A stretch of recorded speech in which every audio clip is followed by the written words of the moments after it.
아무런 문제 없이 형통하게 잘 살아가던 하루하루의 삶을 감사하게 살아갔던 욥은 한순간에 그가 소유하고 있던 모든 재산을 잃어버리고 하나님께 자녀의 복을 받았다라고 상징되는 10명의 자녀들 또한 모두 잃어버렸습니다. 그럼에도 욥은 묻고 따지고 절규하지 않고 하나님을 향해 원망을 바라지도 않습니다. 그는 자신에게 일어난 이 모든 일련의 사건들로 인하여 깊은 슬픔을 표현하고 있지만 하나님께 최고의 예배를 드리는 모습을 우리에게 보여주고 있었죠. 주신 이도 하나님이시요 거두신 이도 하나님이시기 때문에 이 모든 것이 당연합니다 라고 하나님의 주권을 인정하는 모습을 보여주며 하나님께 최고의 찬송을 올려드립니다. 이뿐만 아니라 그는 한 걸음 더 나아가서 범죄하지 아니하고 하나님을 향해 원망하지 않는 모습을 보여주고 있습니다. 욥이 이 모든 일에 범죄하지 않고 하나님께 위대한 신앙의 고백을 드릴 수 있었던 이유는 바로 그에게 어떠한 일이나 역경이 올라올지 모르겠지만 이 모든 일들이 주의 손에 비롯된 것임을 알았기 때문입니다. 한마디로 자신의 인생을 주관하고 자신의 모든 인생의 여정을 이끌어 가시는 하나님 앞에서 잠잠하게 슬픔 가운데 범죄하지 않고 하나님, 나는 내 삶을 통해서 하나님께서 어떤 것을 이루어 가실지 모르고 어떤 일을 행하실지 모르겠지만 이것이 하나님의 뜻이라면 나는 그 길마저도 순종하고 나아가겠습니다 라고 자신의 믿음의 고백을 드린 것이죠. 욥에게 있어서는 평안이 있고 고난이 왔다고 해서 달라질 것이 없었습니다. 왜냐하면 그런 상황 가운데에서도 하나님과 나와의 관계는 여전히 변함없기 신실했기 때문입니다. 욥에게 있어서는 하나님 그 존재 자체, 하나님이 나에게 무엇을 해주었기 때문에, 나에게 10명의 자녀를 주었기 때문에, 나에게 수많은 재산을 주었기 때문에 하나님과의 신실한 관계를 맺고 있는 것이 아니라 그냥 하나님 그 자체만으로 너무나 좋았고 하나님과 함께함이 좋았기 때문에 그에게는 하나님 한 분이면 충분했다라는 것입니다. 그렇기 때문에 그에게 있어서 상황, 환경, 여건이 바뀐다고 해서 그의 삶의 모습은 바뀌지 않았다라는 것이죠. 이것이 욥의 진짜 믿음의 모습입니다. 그리고 우리가 오늘날 닮아가야 할 모습이기도 하다라는 거죠. 욥은 사탄의 까닭 없이라는 질문에 이렇게 완벽한 100점짜리 대답을 내어주고 있습니다. 이렇게 하나님의 허락하에 사탄의 시험을 멋지게 통과한 이러한 욥, 이제 1장에서의 고난이 시작되었으니까 2장에서는 잘 이겨냈으니까 잘 회복되어지는 그런 은혜가 있을 줄 알았지만 2장에서는 욥의 또 다른 고난에 대해서 이야기를 하고 있죠. 이제 사탄은 욥의 발바닥에서 정수리까지 종기가 나게 합니다. 저희들 표현으로는 머리끝에서 발끝까지 온몸입니다. 이 종기는 지난번에도 말씀드렸지만 상처마다 부풀어 오르고 그 부풀어 오른 것들은 골마서 고름이 흘러나오는 일종의 피부병입니다. 그런데 이에 그치지 않고 이 종기들은 계속해서 가려움을 유발합니다. 그래서 가려움 때문에 긁게 되면 그 골맞던 곳이 터지면서 고름과 함께 피가 나오게 되죠. 욥의 지금 난 피부병은 단순히 병으로만 취급되지 않았습니다. 이 시대에는 이러한 피부병은 하나님으로부터 저주받은 악한 자들에게 임하는 하나님의 심판으로 여겨졌기 때문입니다. 그래서 이 당시 사람들은 욥이 겉으로는 깨끗하고 의롭고 선한 척했지만 분명히 은밀하게 하나님 앞에 범죄했기 때문에 이러한 고통을 당했을 것이다 라고 생각을 하고 있을 것입니다. 이로 인해 욥은 공동체에서 격리되어 마을 밖으로 제 가운데 앉아 질그릇을 가져다가 손으로 긁어도 그 가려움이 해결되지 않으니까 온몸을 긁었습니다. 사람들에게 존경받던 입장에서 한순간에 모든 것을 잃어버리고 손가락질 받는 입장이 되었습니다. 그리고 그의 몸에는 피와 고름과 잿가루가 섞여서 너무나 지저분한 모습이었고 또 엄청난 악취 또한 풍겼을 것입니다. 다 포기하고 싶었을 것입니다. 어쩌면 이렇게까지 만들어 가신 하나님께 사탄이 그렇게 바랬던 것처럼 원망과 불평을 했을 수도 있습니다. 그럼에도 불구하고 그의 믿음과 신앙은 여전했다라는 거죠. 그러자 이번에는 욥의 아내가 욥을 바라보면서 이야기하죠. 지금 당신을 보아라. 그럼에도 불구하고 온전함으로 하나님을 향한 믿음과 신앙을 굳게 지키겠느냐? 차라리 하나님을 저주하고 죽어버려라. 이렇게 외칩니다. 그러자 욥은 하나님이 나에게 복을 주셨기 때문에 하나님께서 나에게 화를 주신다면 이 모든 것 또한 당연하다라고 이야기합니다. 여전히 욥은 왜 이러한 일들이 자신에게 일어나는지 알지 못합니다. 그럼에도 불구하고 이 또한 주의 손이 치셨음을 알았기에 하나님께 원망하지 않고 그의 믿음과 신앙을 굳건하게 지키는 모습을 보여주죠. 여전히 그의 믿음은, 하나님과의 관계는 어떠한 상황이 온다고 할지라도 그 어떠한 영향력도 끼치지 못했습니다. 사탄은 그렇다면 왜 이렇게 욥을 못 잡아먹어서 안달이었을까요? 그는 욥이 하나님과 함께하는 것이 싫었기 때문입니다.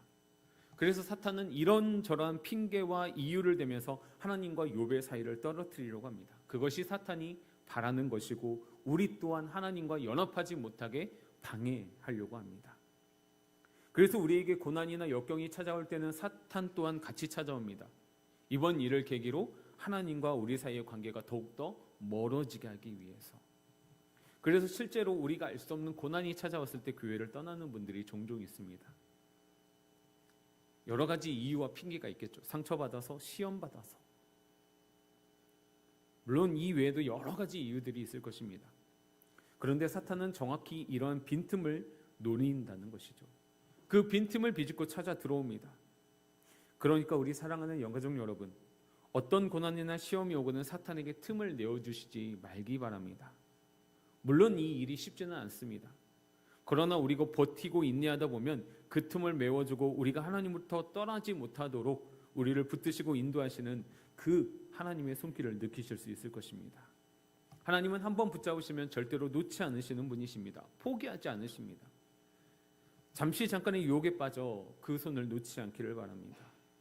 힘들고 어려운 상황에서도 끝까지 그 손을 붙들고 있는 것이 우리에게 은혜이고 축복임을 기억하시기 바랍니다. 이렇게 1장과 2장에서 욥은 사탄에게 틈을 내어주지 않으며 입술로도 범죄하지 않고 이 모든 것을 담담하게 받아들이며 변함없이 그 믿음의 길을 걸어가는 모습을 보여줍니다. 하지만 3장에 들어와서는 그동안 욥이 보여주었던 모습이 무색할 만큼 엄청난 반전의 모습을 보여줍니다. 우리 욥기 3장 1절 말씀 함께 읽어볼까요? 그 후에 욥이 입을 열어 자기의 생일을 저주하니라. 3장에 들어와서 욥이 입을 열어서 자기의 생일에 대해서 저주하기 시작합니다.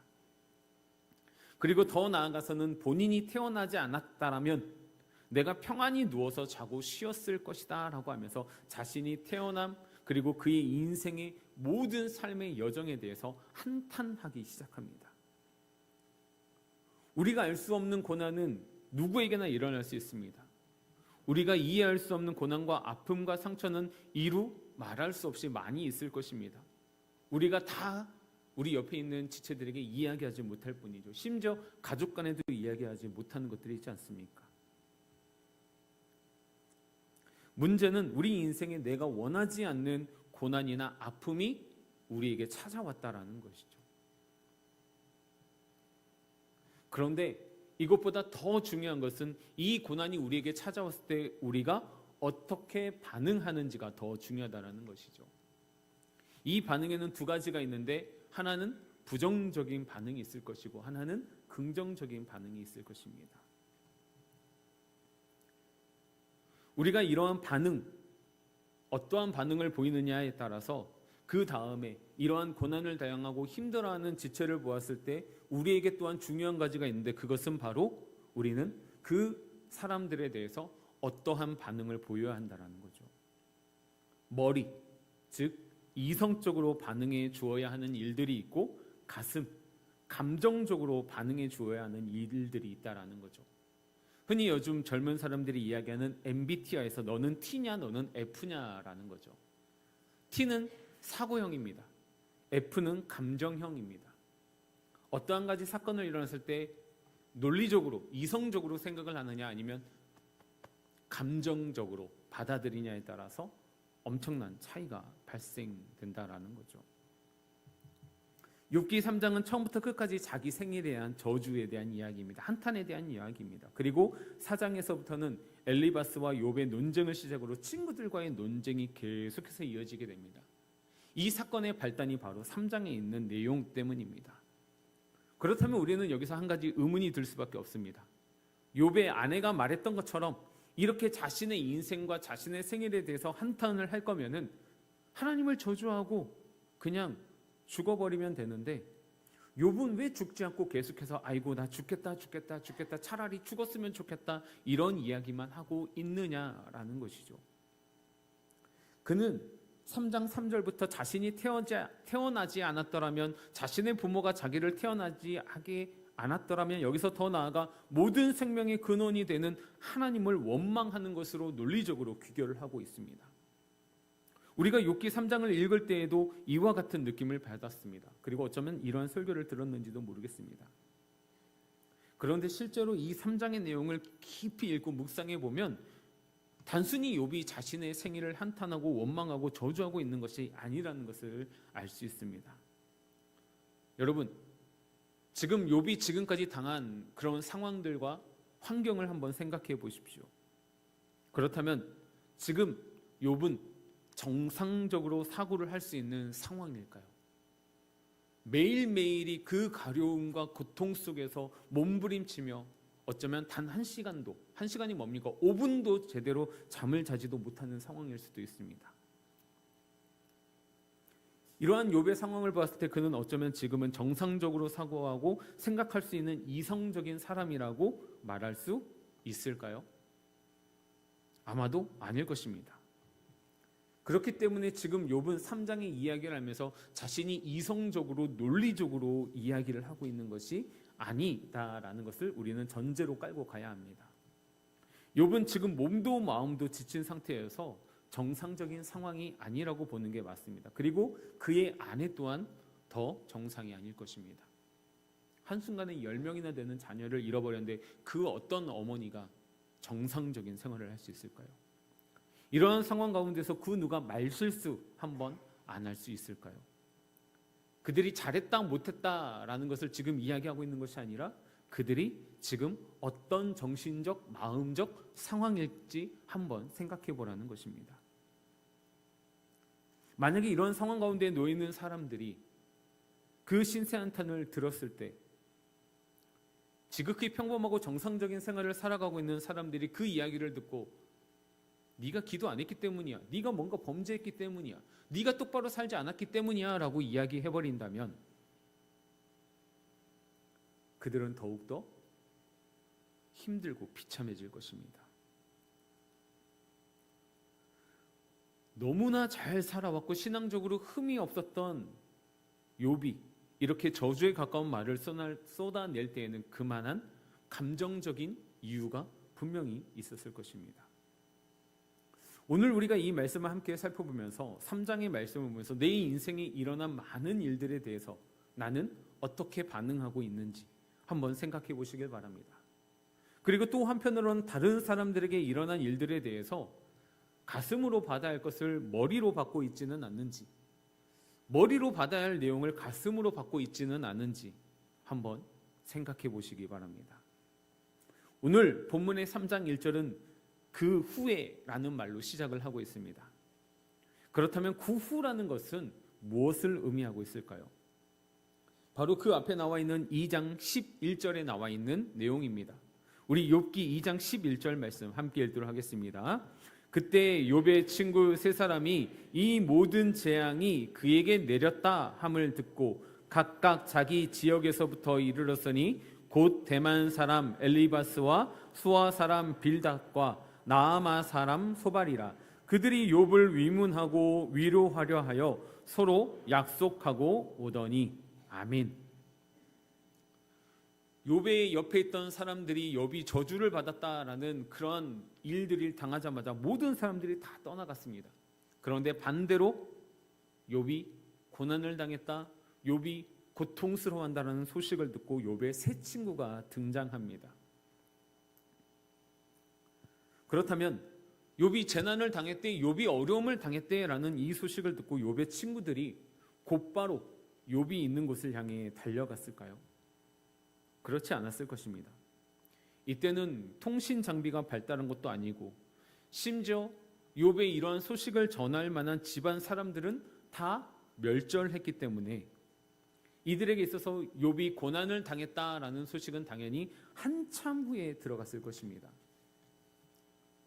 그리고 고대 사람들이 길을 떠난다라고 했을 때 곧바로 가자 해서 갈 수 있는 것이 아니라 준비를 하고 채비를 하고 난 다음에 한참 동안 걸려서 걸어왔을 것입니다. 그렇다면 욥에게 있어서 이 모든 것들이 발생하고 그리고 난 다음부터 욥의 친구들을 만나기까지 어느 정도의 시간이 걸렸을까요? 그 내용에 대해서 욥기 7장 3절에 나와 있는데 우리 욥기 7장 3절 말씀 함께 읽겠습니다. 이와 같이 내가 여러 달째 고통을 받으니 제가 읽어드릴게요. 이와 같이 내가 여러 달째 고통을 받으니 고달픈 밤이 내게 작정되었구나. 아멘. 뭐라고 기록되어 있습니까?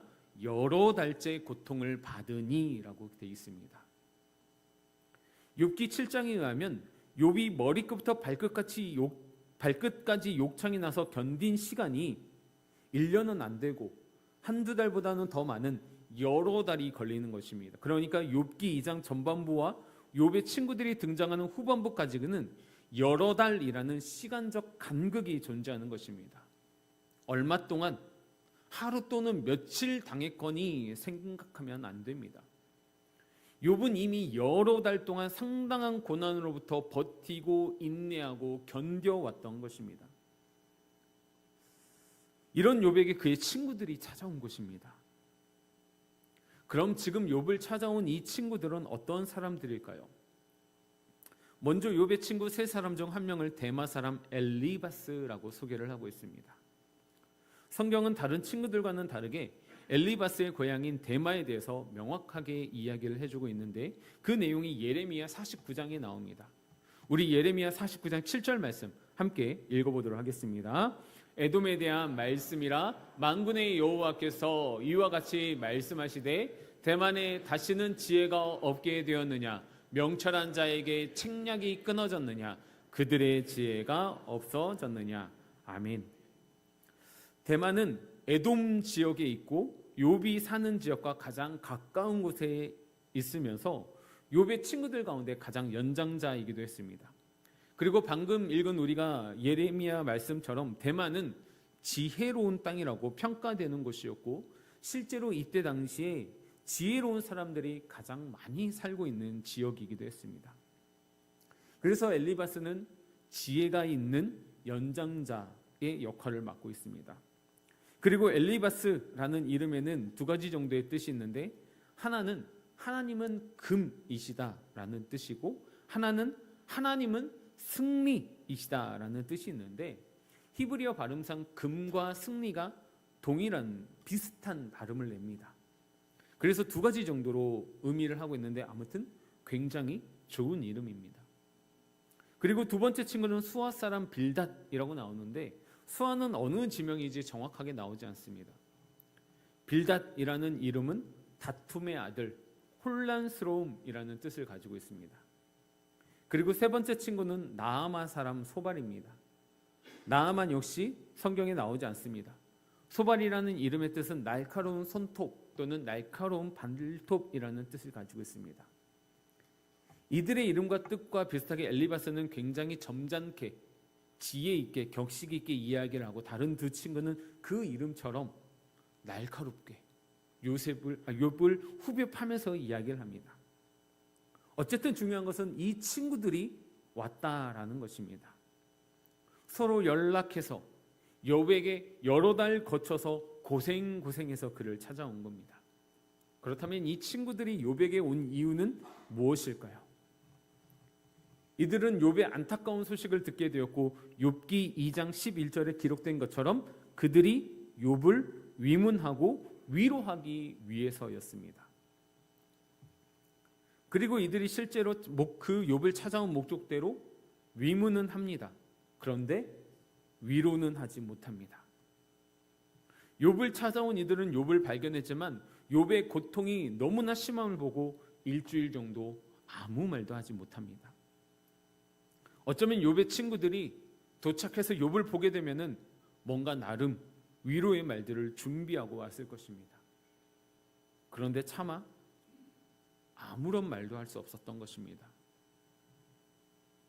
너무나 욥이 비참했기 때문에, 비극적인 상황에 놓여 있었기 때문에, 그래서 7일 동안 한마디도 하지 못한 채 같이 울면서 애통해 주었습니다. 욥의 입장에서 이제 생각해 봅시다.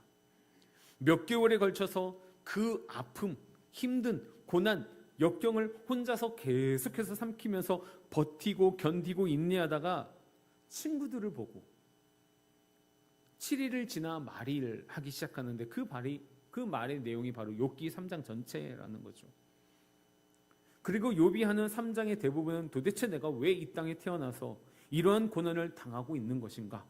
차라리 태어나지 않았더라면, 죽어버렸으면 나았을 것을 이라고 한탄하면서 자신의 생일을 저주하는 이야기를 계속해서 하게 된다는 거죠. 욥기 3장 1절에 나타나는 저주라는 말은 히브리어로 칼날이라는 단어입니다. 이 속에는 가볍게 말한다라는 의미가 담겨져 있다고 합니다.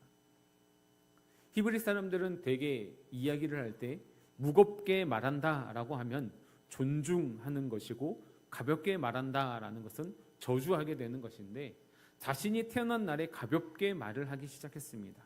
왜냐하면 자기 자신의 존재 자체가 이제 무겁지 않고 가벼운 존재로 전락해 버렸음을 나타내고 있기 때문입니다.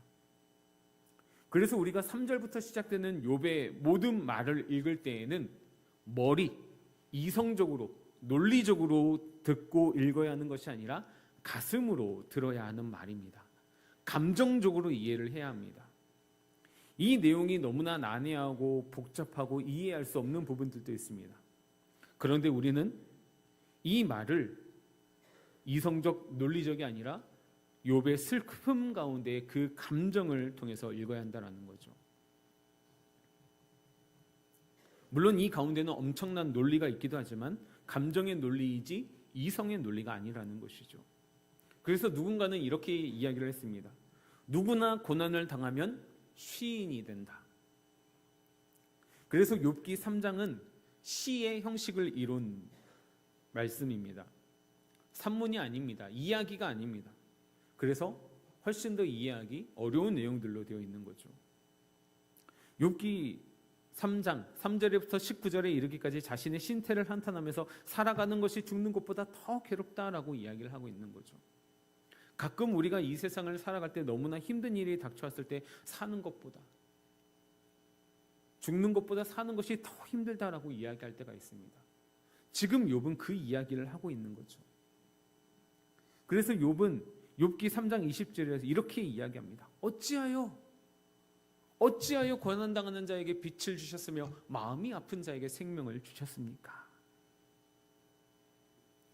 여기서 욥기 3장 20절에 제일 처음으로 나오는 단어 어찌하여, 혹시 어디서 많이 들어본 단어 아닙니까? 기억나십니까? 이 단어는 예수님께서 십자가에 못 박혀 달려 죽으시기 직전 엘리 엘리 라마 사막다니, 나의 하나님 나의 하나님 어찌하여, 그 어찌하여가 지금 이 어찌하여 라마라는 단어로 똑같이 지금 쓰여지고 있습니다.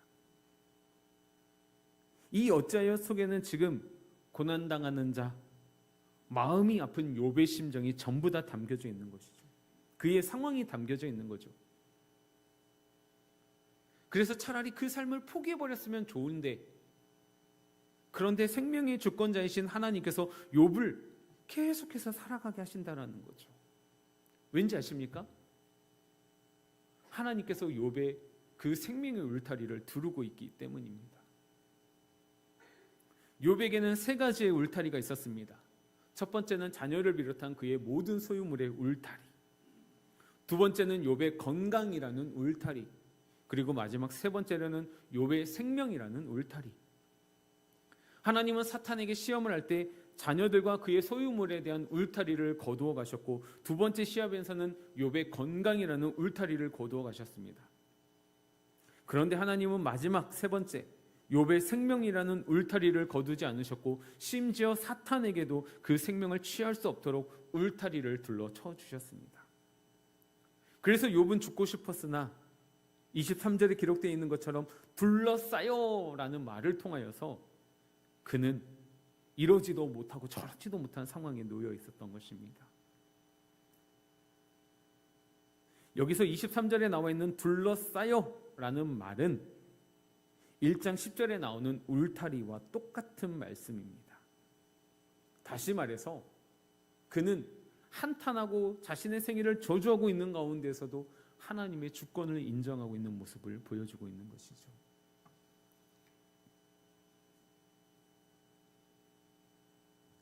내가 죽어야 이 고통이 끝나는데, 그런데 왜 하나님께서는 계속 나에게 살아가라고 이야기를 하면서 울타리를 쳐주고 계시는가? 그러니까 그 하나님의 주권을 알았기 때문에 욥은 포기하고 싶어도 포기하지 못하는 것이죠. 욥은 이것을 너무나 알고 있었습니다. 그럼에도 불구하고 그것이 너무 싫었던 거죠. 욥도 인간입니다. 실패에 대한, 잘못될 것에 대한 두려움이 왜 없겠습니까? 그래서 내가 두려워했던 것이 내게 미쳤다라고 이야기를 하고 있는 거죠. 원래 성경적 의미, 그리고 우리가 살아왔던 도덕적 개념으로는 착한 사람은 복을 받고 악한 사람은 저주받는 것이 맞습니다. 그런데 살아보니까 안 그렇잖아요. 안 그런 사람들이 많잖아요. 욥은 지금 자기 인생이 일어나지 않았으면 좋겠다라고 생각했던 일들이, 간절히 바라봤던 일들이 지금 한 번에 일어난 것이죠. 그래서 욥은 26절에서 뭐라고 고백합니까? 평안이 없다. 나에게 평안이 없다.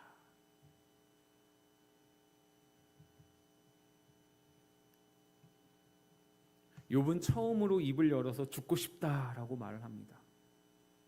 왜 이런 말을 합니까? 3장에 나와 있는 내용만 놓고 이해하면 안 됩니다.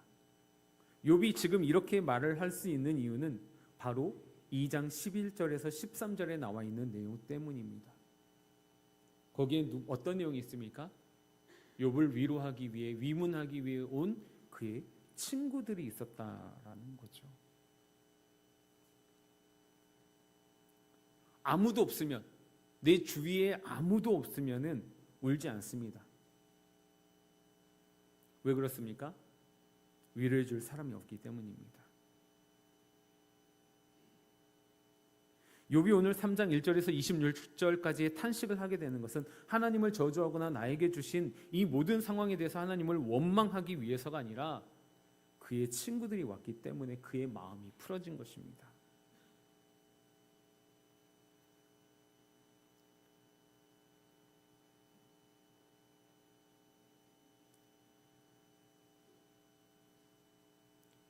욥이 이렇게, 욥기 3장에 대해서 이렇게 한 이야기에 대해서 친구들에게 항변한 내용이 있습니다. 우리 한번 찾아볼까요? 욥기 6장.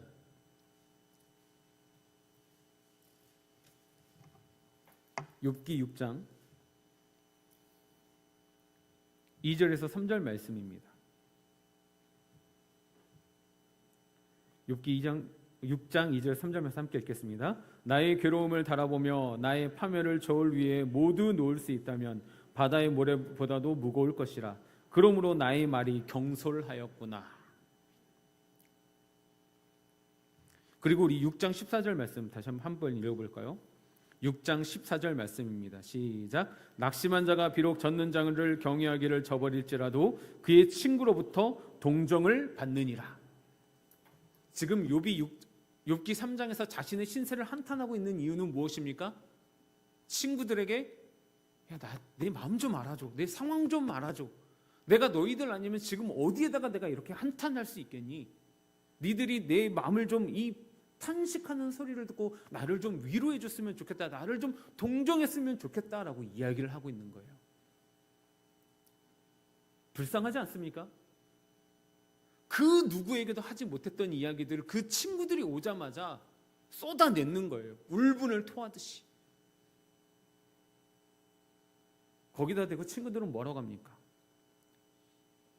사탄이랑 똑같은 말을 해요. 까닭없이 네가 똑바로 살았더라면, 야, 잘 생각해봐. 분명히 네가 범죄한 것이 있을 거야. 네가 잘못 산 것이 있을 거야. 지금 감정적으로 욥은 호소하고 있는데 그의 친구들은 이성적으로 논리적으로 판단을 하고 있다는 거죠.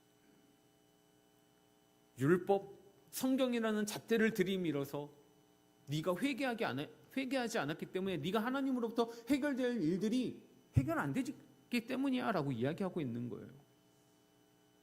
야, 나는 너무 힘들어. 너희들이 좀 이 마음 알아줬으면 좋겠다. 내가 비록 하나님을 경외하기를 저버릴지라도 나의 친구들로부터 나는 동정을 받기를 원했는데 아무도 그렇게 해주지 않았다라는 거죠. 그러면서 욥기 16장 5절에서 뭐라고 얘기하는지 아십니까? 그래도 입으로 너희를 강하게 하며 입술의 위로로 너희의 근심을 풀었으리라. 내가 너희들이었으면 너희들처럼 말하지 않았을 것이다. 나는 너희를 위로했을 것이다. 만약에 내가 너희들의 입장이었다면 나는 너희들에게 이성적으로 대항하지 않고 감정적으로 받아들이고 너희들을 동정하고 너희들을 위로했을 거야. 네가 지금 어떤 심정으로 그런 이야기들을 했는지 나는 다 이해할 수 있어. 욥에게 친구가 왔기 때문에 위로받고 싶었습니다. 그래서 그 아픈 말을 한 것입니다. 친구니까 이해해 줄 줄 알고 그동안 싸워왔던 그 교류와 교분을 통해서 내가 어떤 사람인 줄 아니까, 그들이라면 충분히 이해할 수 있으니까 라고 이야기했는데 그들은 하나도 도움이 되지 않고 오히려 논쟁만 하면서 그 아픈 마음에 상처를 벌리고 소금을 뿌리기 시작하는 거죠. 우리 모두는 욥이 아닙니다. 그런데 욥과 비슷한 고난을 받을 수도 있습니다. 특별히 우리가 잘못한 것도 하지 않았는데, 하나님 앞에 범죄하지 않았는데, 오히려 더 열심히 섬기고 헌신하고 봉사했는데 안 좋은 일이 일어날 수 있고 마음이 힘들 수도 있습니다. 이 모든 걸 훌훌 털어버리고 일어났으면 좋겠는데 그 아픔과 어려움 속에서 멈춰버릴 수밖에 없는 상황이 있습니다. 왜 안 그렇습니까? 지금도 그러한 분들이 있는데요. 이때 우리가 할 수 있는 것은 세 가지가 있다고 합니다. 첫 번째, 하나님을 저주하는 것. 이거는 무엇입니까? 사탄이 원하는 것입니다. 그러면 금방 끝납니다. 이 고난이 금방 끝납니다.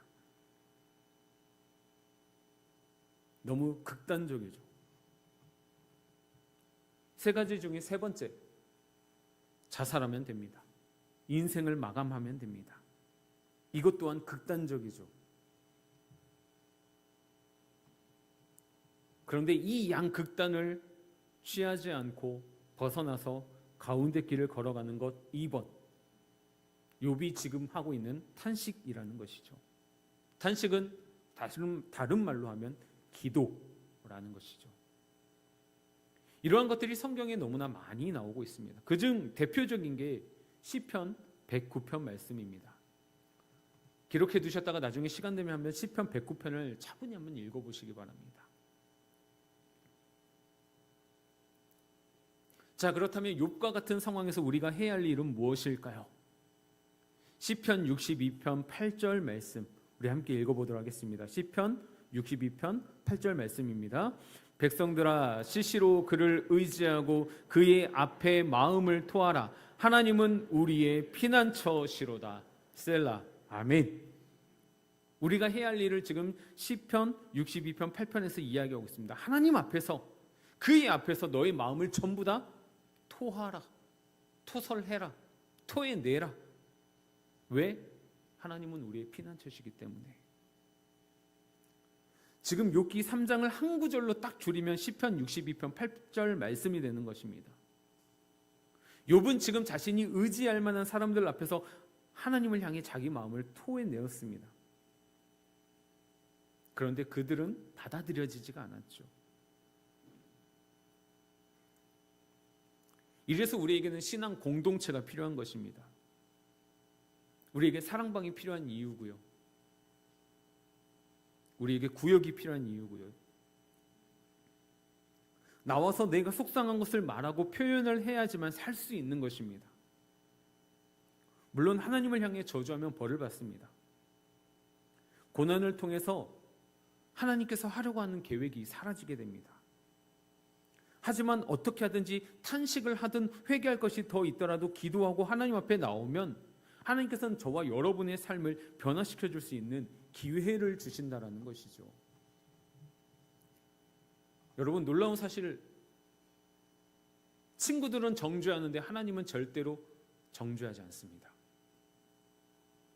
욥의 그 토설하는 그 내용들을 있는 그대로 다 받아주세요.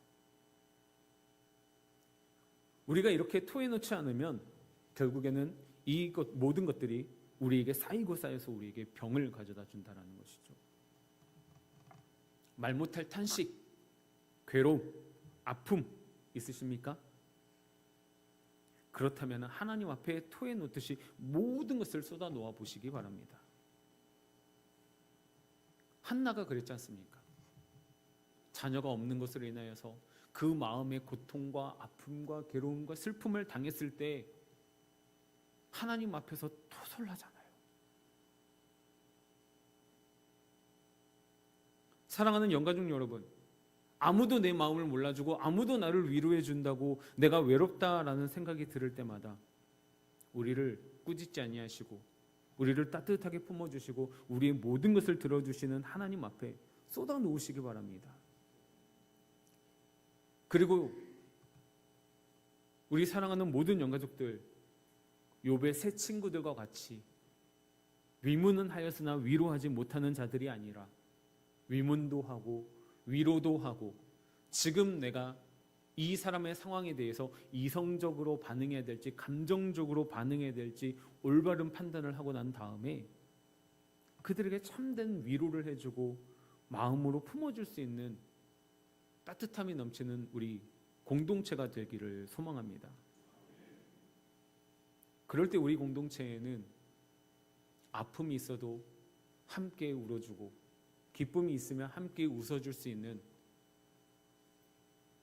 그런 초대교회와 같은 아름다운 공동체가 될 줄 믿습니다. 하나님, 우리가 그러한 공동체가 되게 하여 주시고 그러한 공동체를 만들어갈 수 있는 우리 한 사람 한 사람이 될 수 있게 해주십시오라고 기도할 수 있는 우리 모든 영가족들 되길 바랍니다.